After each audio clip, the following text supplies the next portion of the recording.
Hello दोस्तों, स्वागत है आपका एक बार फिर से मेरे यूट्यूब चैनल पे। तो जैसा कि आपको पता है, हमने पिछली क्लासेज में जो 6 क्लासेज हुई है उनमें हमने टेंसेज के बारे में पढ़ा था, जिसमें हमने present simple, present continuous, present perfect और प्रेजेंट परफेक्ट कंटिन्यूस।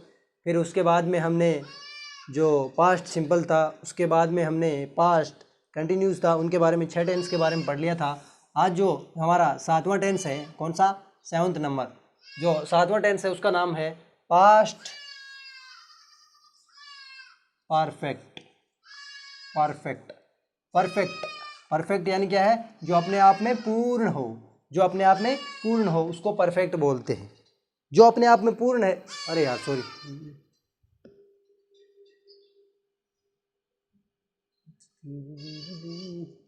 ये तो हिल गया अपने आप।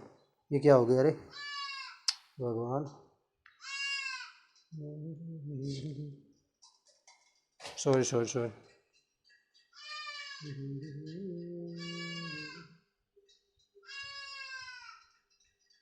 ठीक है, देख लूँ क्या थोड़ा। हाँ ठीक है, ओके ठीक होगा। जो अपने आप में पूर्ण है, इसको क्या बोलते हैं? पूर्ण भूतकाल। क्या बोलते हैं? पूर्ण भूतकाल। जो काम पूरा हो चुका है उसको बताता है पूर्ण भूतकाल। मतलब जिस समय किसी व्यक्ति ने किसी को देखा, वो अपना काम पूरा कर चुका था। ठीक है, जैसे मैंने सीता को देखा। सीता को जब मैंने देखा तो सीता जब अगर कोई अपना काम कर रही थी तो सीता गाना गा रही थी। सीता गाना गा रही थी। तो जब मैंने सीता को देखा, जब वो गाना गा रही थी, मतलब गा रही थी मतलब काम कर रही थी, मतलब कंटिन्यूस काम कर रही थी। उसका मतलब हुआ कि वो था पास्ट कंटिन्यूस। लेकिन जब मैंने सीता को देखा और वो गाना गा चुकी थी, सीता गाना गा चुकी थी, सीता गाना गा चुकी थी, तो ये क्या है? काम पूरा हो चुका है। गाना, जो गाने का काम था वो पूरा हो चुका है। तो पास्ट परफेक्ट टेंस में हम किसी काम के पूरा होने के बारे में पढ़ते हैं। यानी कि कोई भी ऐसा वाक्य जो भूतकाल का हो और हमें इस बात से अवगत कराता है कि कोई काम है वो पूरा हो चुका है, हो चुका था जब मैंने इसको देखा था। तो लिखो आप पहचान। क्या लिखोगे? पहचान। भूतकाल का ऐसा कोई वाक्य, भूतकाल का ऐसा कोई वाक्य जिससे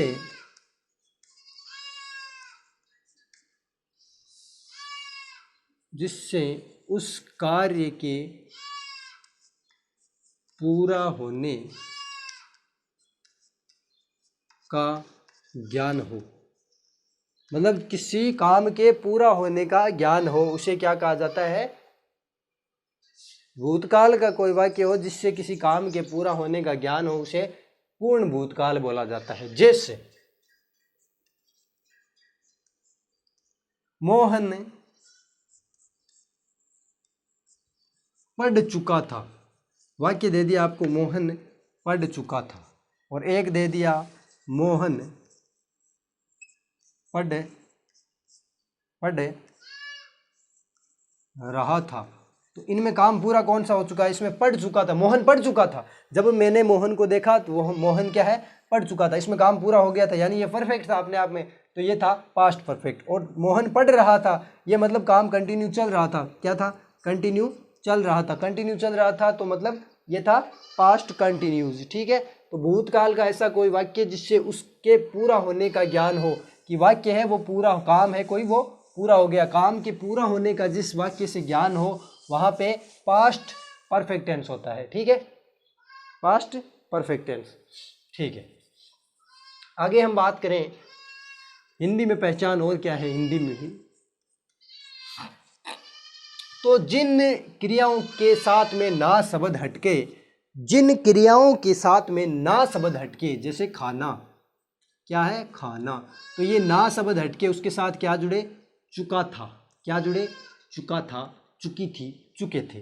ठीक है, तो जिन क्रियाओं के साथ, जिन क्रियाओं से ना शब्द हटकर, ना शब्द हटकर, ना शब्द हटकर क्रिया के साथ, ना शब्द हटकर चुका था, चुकी थी, चुका था, चुकी थी, चुके थे आदि शब्द आकर, आदि शब्द प्रयुक्त होकर अगर, प्रयुक्त होकर अगर किसी काम के, प्रयुक्त होकर अगर किसी काम के भूतकाल में पूरा होने के बारे में बताते हैं, पूरा होने के बारे में बताते हैं, वहाँ पास्ट परफेक्ट टेंस होता है। जिन क्रियाओं से ना शब्द हट करके, जैसे क्या है, खाना, तो इसमें क्या बनेगा, ना शब्द हट गया, खा बचा केवल, चुका था यानी खा चुका था, या फिर चुकी थी, खा चुकी थी, चुके थे, या फिर खाना खा चुके थे। ऐसे शब्द बन जाए, शब्द प्रयुक्त होकर अगर किसी काम के भूतकाल में पूरा होने के बारे में बताते, पूरा होने, अरे बोल रहे जाओ, पूरा होने के बारे में बताते हैं, ठीक है।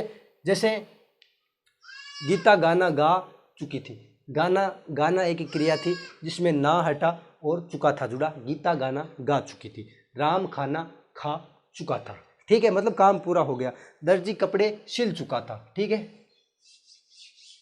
या फिर इन शब्दों के अलावा या था और ये थी ऐसे शब्द भी आते हैं। ये थी, गीता गान, दर्जी ने वस्त्र सिल दिए थे, दर्जी ने वस्त्र सिल दिए थे, ठीक है ना। आगे सब समझ जाओगे, बस आप ज़्यादा थोड़ा थोड़ा तो जितना पढ़ा रहा हूँ वो देख लो। आपको ये नहीं सोचना ये नहीं करा है, ये नहीं करा है, फलाना ढिमकाना पुचकाना, पीछे अगर एक्सरसाइज करेंगे ना सब आ जाएंगे उसमें, ठीक है ना। ज़्यादा सोचना नहीं है, बस मैं पढ़ा हूँ उतना ही समझते जाओ, ठीक है। हाँ, एक अच्छा सा वाक्य भी था इसमें।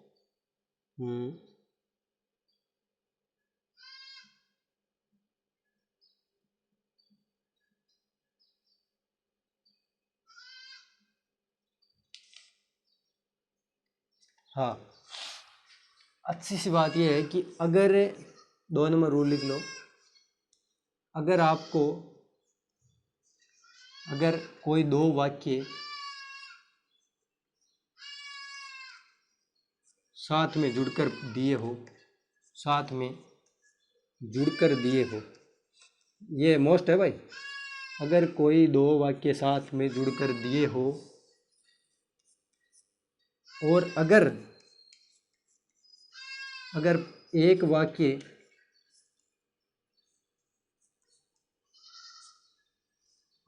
पास्ट परफेक्ट का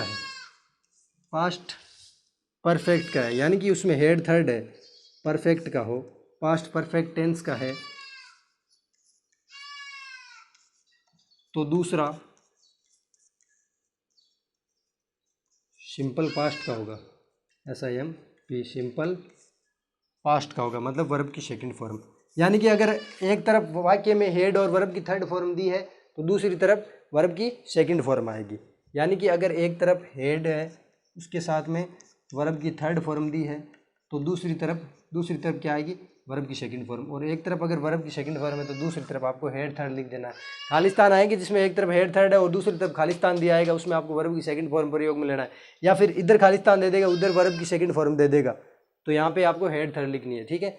जैसे the bell had rung before I reached the school, the bell had, अरे यार लाइट गिव, द बेल दिखेगी, हाँ दिख तो रहा है, थोड़ा कॉम्प्रोमाइज़ करना।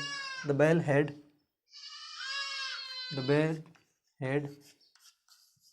Wrong, the bell had rang before I reached school, the bell had rung before I reached the school, before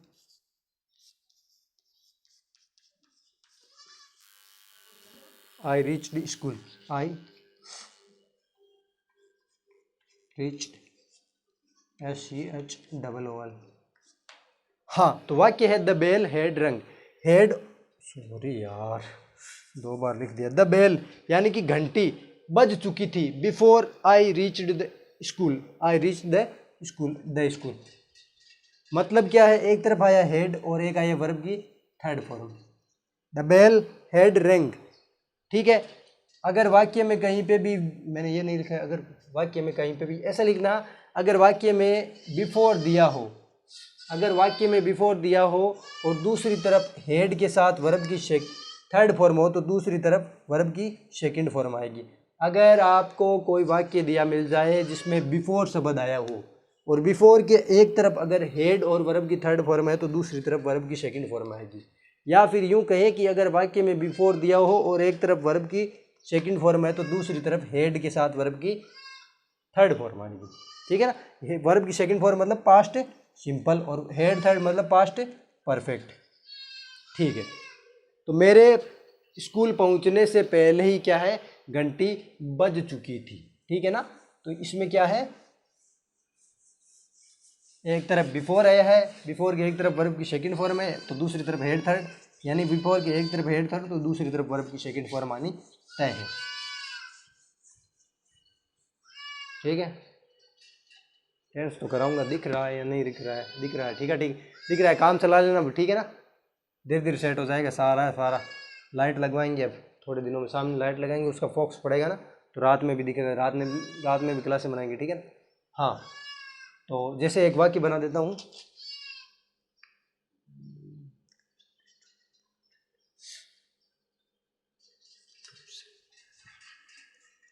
the crops, CROPS, the crops had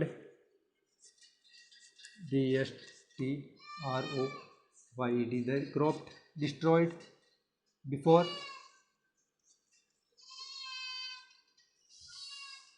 it rained।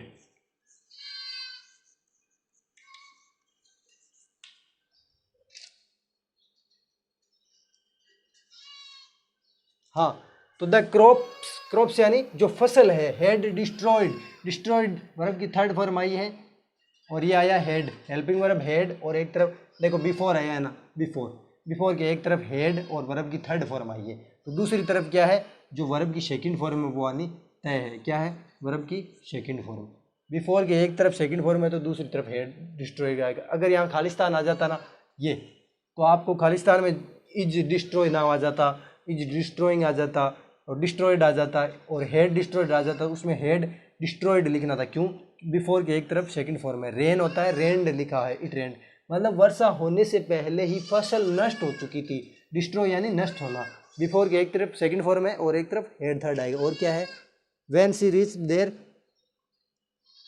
The dinner had start, when she reached there, when she reached there, या फिर ऐसे लिख लो the patient, वो लिख लो वाक्य, the patient PATIENT, the patient had died, had died, जो रोगी था वो क्या है, मर चुका था, the patient had died before DEFO, before the doctor came, the doctor, the patient had died before the doctor DOCTOR, before the doctor केम आएगा, यहाँ पे कम नहीं आएगा, यहाँ पे आपको कम दिया मिल सकता है, देखो ये खालिस्तान दे देगा, यहाँ पर आपको कम, केम, इज कमिंग, ठीक है ना, आर कमिंग, ऐसे वाक्य, ऐसे ऑप्शन दिए होंगे जिनमें से आपको केम सेलेक्ट करना है।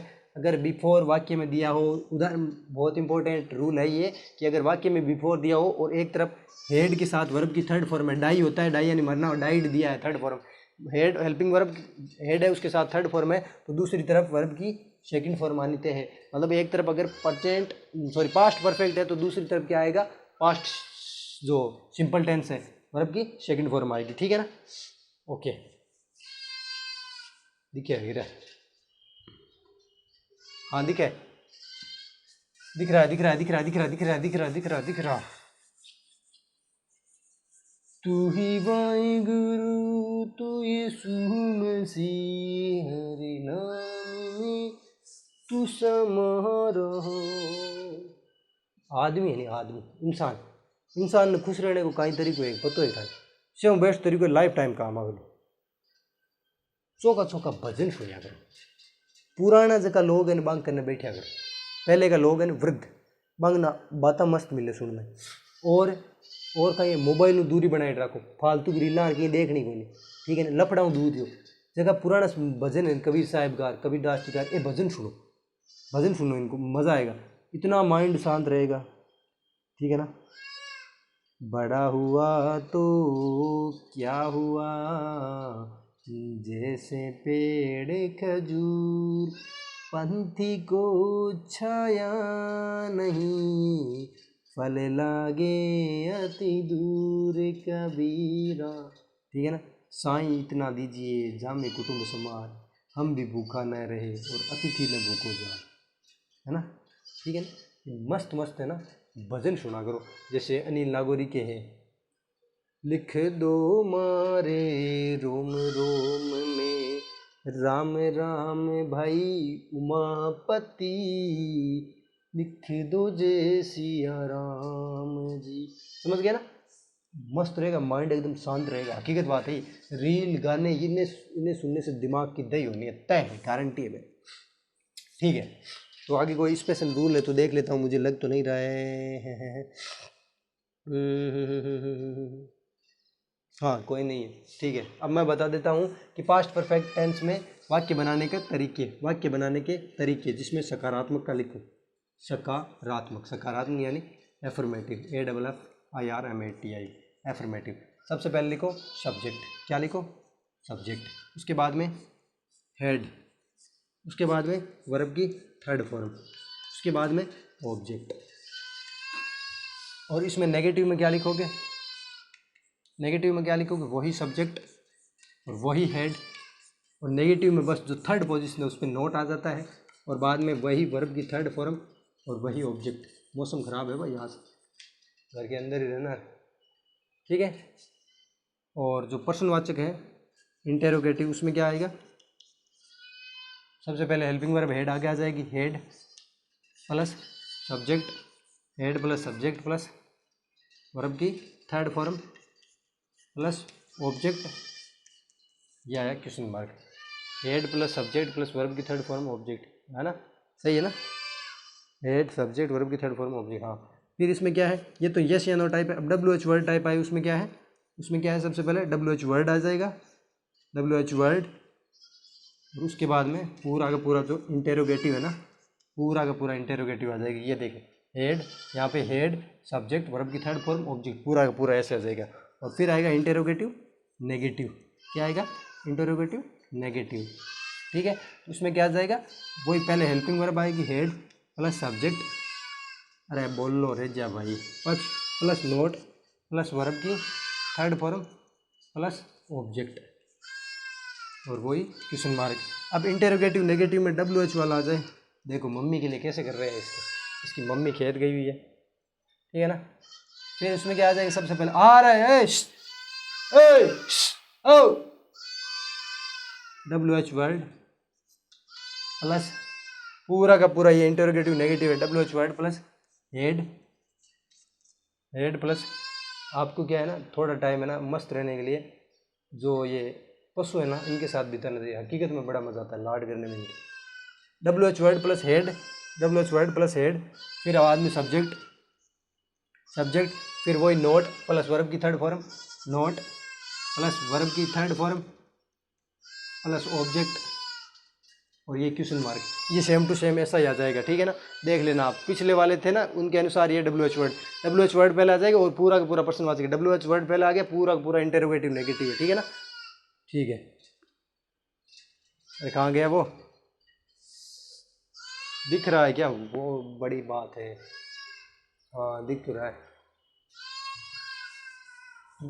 बस थोड़ा वो समझा दूँ एक वाक्य लेके समझा दूँ बस एक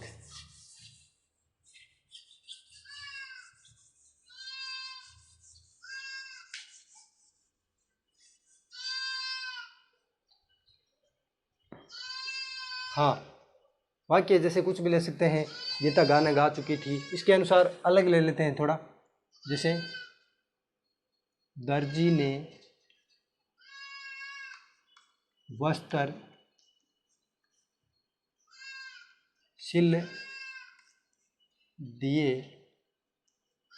थे, या दर्जी वस्त्र सिल चुका था। ठीक है ना। अब सिल दिए थे मतलब काम पूरा हो गया ना। परफेक्ट में यही देखना है, चुका था, चुके थे होता है, लेकिन इसके अलावा क्या देखना है कि काम पूरा हो चुका है कि। तो क्या कह रहे हैं कि दर्जी ने वस्त्र सिल दिए थे। जब मैंने दर्जी को देखा वो काम पूरा कर चुका था कपड़े सिलने का। ठीक है ना। तो दर्जी ने वस्त्र सिल दिए थे या फिर दर्जी वस्त्र सिल चुका था। तो द टेलर सकारात्मक है तो द टेलर पहले सब्जेक्ट आया TAILOR, द टेलर। अब लिखो had, the tailor had, had के बाद में वर्ब की third form, the tailor had sewn the clothes, CLOTHS, the tailor had sewn the cloth. आगे क्या आएगा, दर्जी ने वस्त्र नहीं सिल दिए थे, दर्जी ने वस्त्र नहीं सिले थे।